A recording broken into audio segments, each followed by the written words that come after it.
Welcome back to my channel. I'm continuing my series overview videos. Today will be about Series 2, officially known as Class Deceased.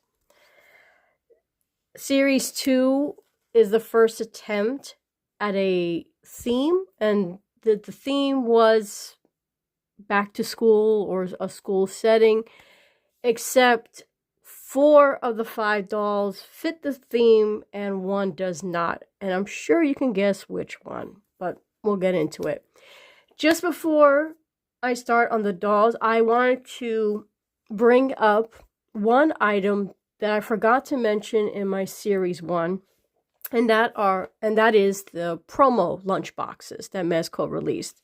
So in front of you is Series 2 promo lunchbox, which was released before the series came out. Really cute. Has this border trim of series dolls up until series 4. I'm sorry, series 3. Yeah, series 3. Really cool. It's the same design on the back. No thermos. And they had 2 other releases. This one was for Series 1 that was released. Okay, it's just the Fab 5 on the front, same border. Same border. This one's not as nice as the other one. I got this for a really great deal in combination with 2 dolls, so I can't complain. And the third one was a Club Mez exclusive. And this one has Series 4 along with Died the Bride, and yeah, she's the only one that's not a series, but that's Died. Really cool. Again, same design, same border, and these again were used as promos, the first 2 as promos before the dolls themselves came out. This one was available as a Club Mez exclusive that you can only get online, and they retail for $12.99, the lunch boxes. So those are the lunch boxes. So let's get into Series 2. First, we're going to talk about the dolls that were actually based on handmaids. So Series 1, with the exception of Damien, those 4 were based on previous handmaids the guys made before their business relationship with Mezco. Okay, so the first one I'm going to talk about is Kitty, who is officially my very first Living Dead doll. I bought her in conjunction with Lou at the same time. So she is my very first one that I ever bought in person. Now, Kitty and the rest of Series 2 were released in October 2001. With the success of Series 1 of the Fab 5, Mezco pretty much doubled the production run of the dolls. And for Series 2, it went up to almost 7,000 in production. And I'll get to why that's important in a little bit. Now, Kitty here, her outfit is one of 2 different variations of the handmaid. Here's a picture. And she has one of 2 designs, as I said. And the second one, which was in the inverse, which is the red, became her resurrection doll, which I thought was really cool. She comes with pom-poms. She comes with this cool megaphone that says, "Go Satan." Her death certificate looks like, well, her death certificate is the only one, of one of the 2. School Time Sadie has a different one, but hers is not necessarily a documentation of how she died. It's a cheer. And if you go on Mezco's website, you could see what her death certificate says. And she comes with actual ribbons in her hair instead of the rubber bands, which the rubber bands will disintegrate, and you could just, her ribbon came undone, but you can pretty much cover the replacement bands with clear plastic and just put the bow over it. But such a nice detail that she comes with a bow. And very much like Series 1, she has very limited articulation. Her pom-poms fit on her wrist, and their actual material's really cute. Her outfit is very much the same material as Sadie and Sin's dress. Really cute. Oh, isn't she adorable? Okay, and her character, or her inspiration, was based on a 70s movie called Satan's Cheerleader, according to my research.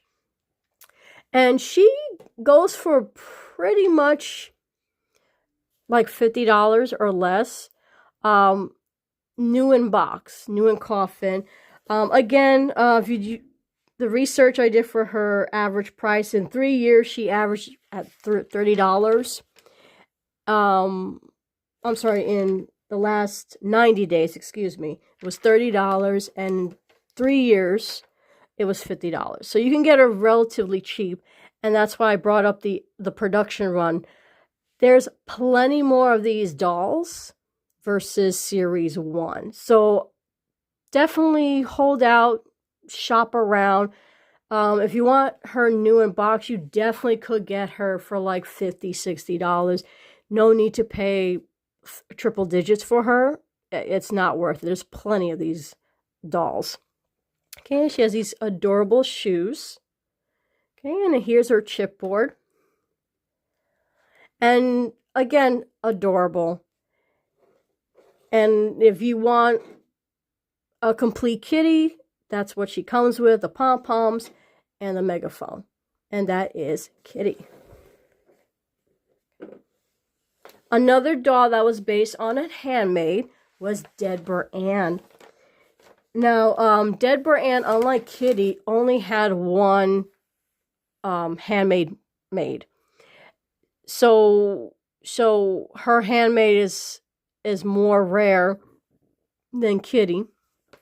And she was based on Carrie, if you can't tell. She doesn't have the blood. That actually appears on her Resurrection variant.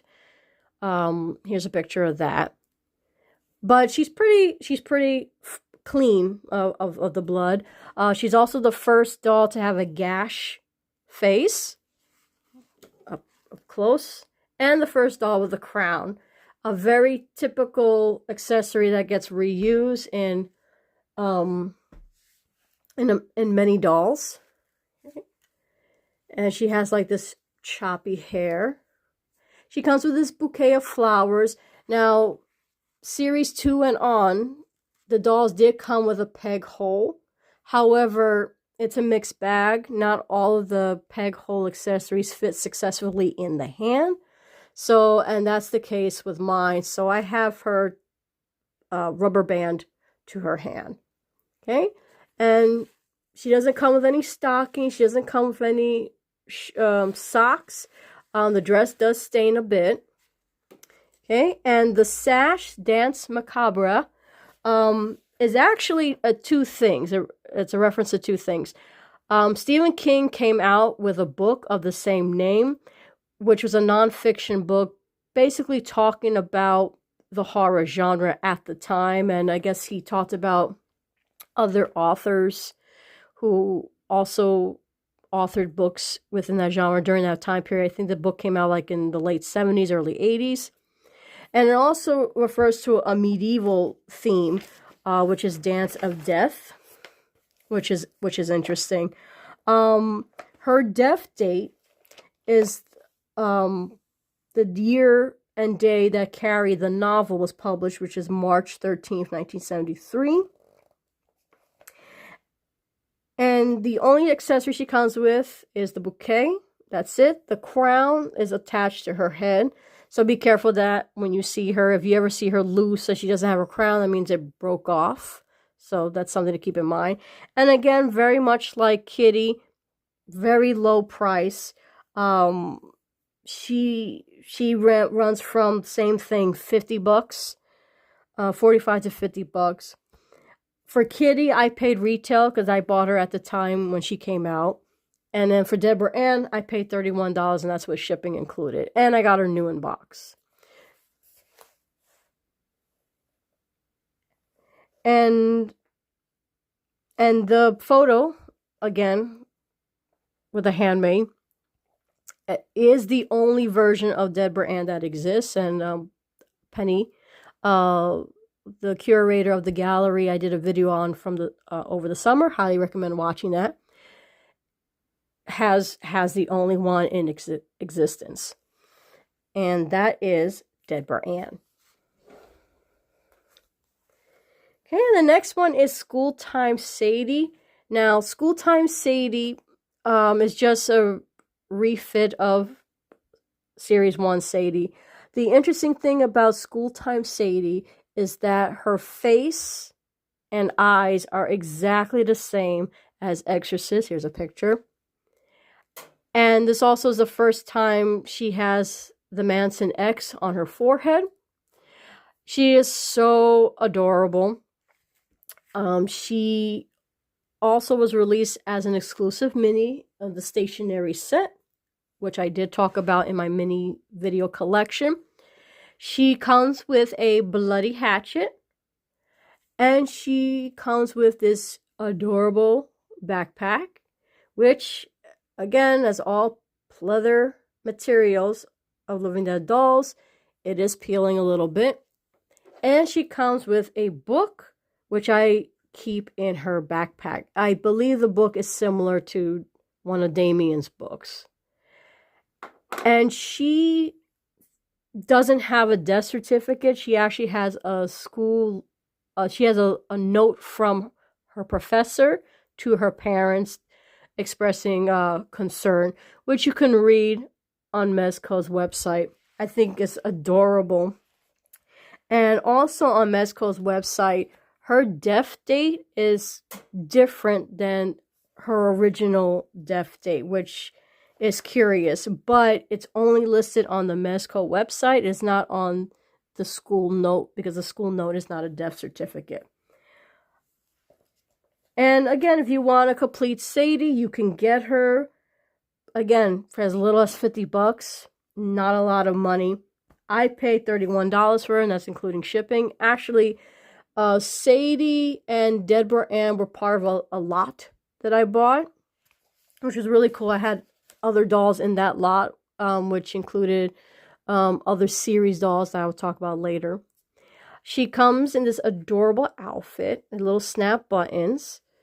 She has a sleeveless shirt and a little cute little bow tie, and she's just really cute. And again, the material similar to Kitty's. It's just so adorable. And that is School Time Sadie.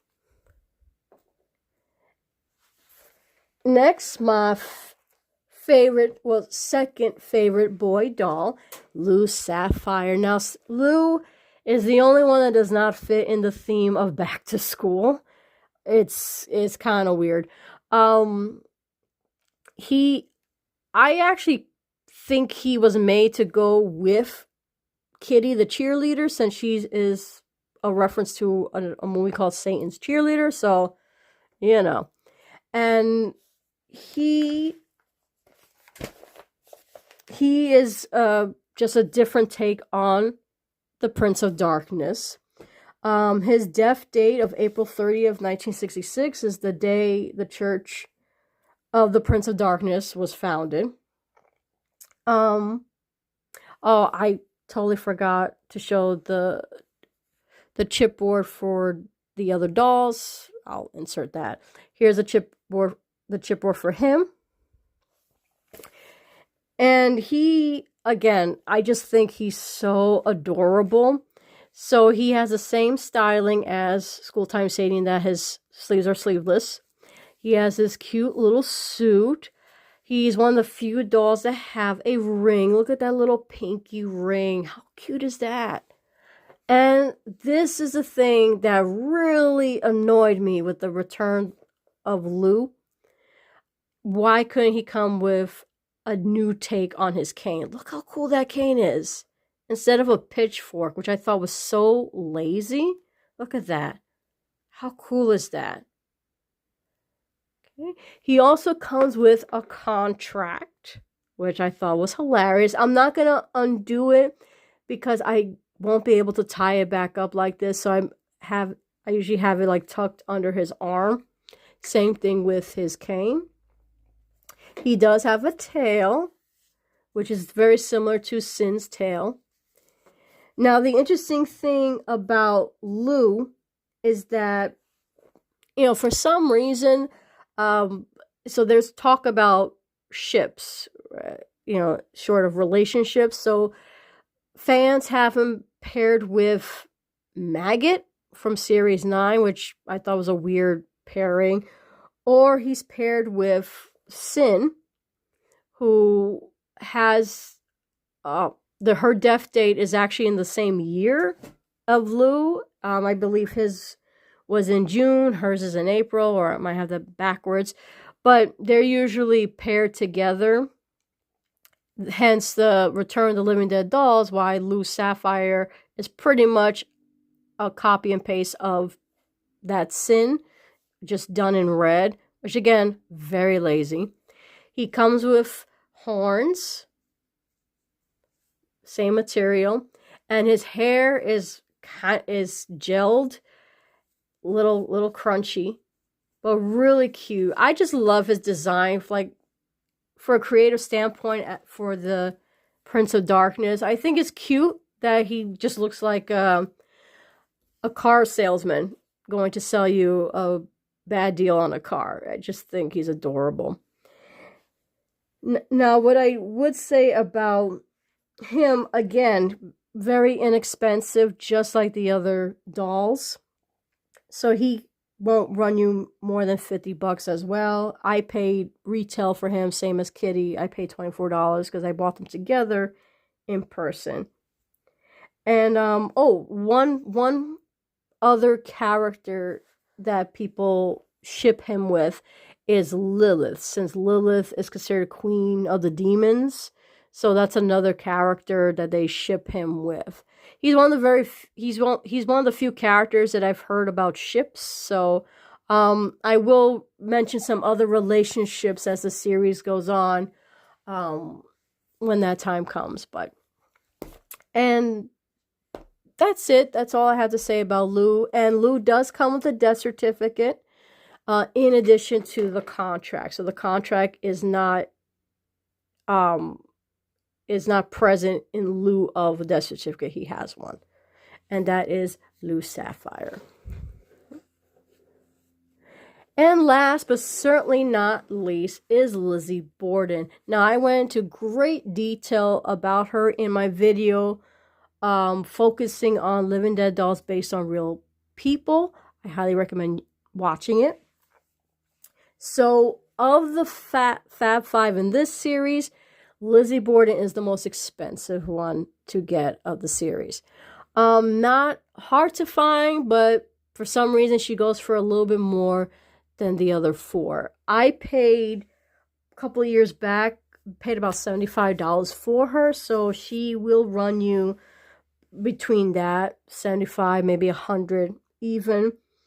All she comes with is her axe, which sticks very well in her pegged hold hand. Now, when I was doing my research, when they talked about the theme of Class Deceased, someone commented that only 3 of the dolls fit the theme. Lizzie Borden actually fits the theme very well, like the other dolls. And the reason why is because before her infamous crime,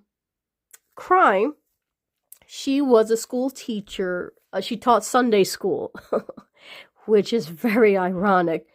And again, her death certificate is the poem that talks about the crime. An interesting thing, just a little tidbit about the crime, in addition to what I talked about in my video, the actual 40 whacks, it was more like 10. It was a lot less. Again, she was sensationalized, as I talked about her in my video. And a really cool thing about this particular doll is that she is actually displayed in the actual Lizzie Borden house that she lived in. It's become a museum, and it also functions as a bed and breakfast. And this doll is displayed there from my research. And I just think that is so hilarious. And, like I said, she's very detail accurate. I think I missed out when discussing her dress being period accurate. I forgot to mention, and I guess I didn't notice the first time, but she has these fur trimmed sleeves and collar, which I don't know how I missed that, but I did. And like I said, she just comes with the axe, and she will run you, like I said, more than the other 4. And that's it. That's all of series 2. I hope you enjoyed my video. Stay tuned. I will continue chugging along with the other series doll videos, which I can't wait to do. And like I said, do your research. Series 2, you should not break the bank for any of these dolls, with the exception of Lizzie. But again, 100 even or less is all that is going to run you by. So again, do your research. And as always, happy hunting.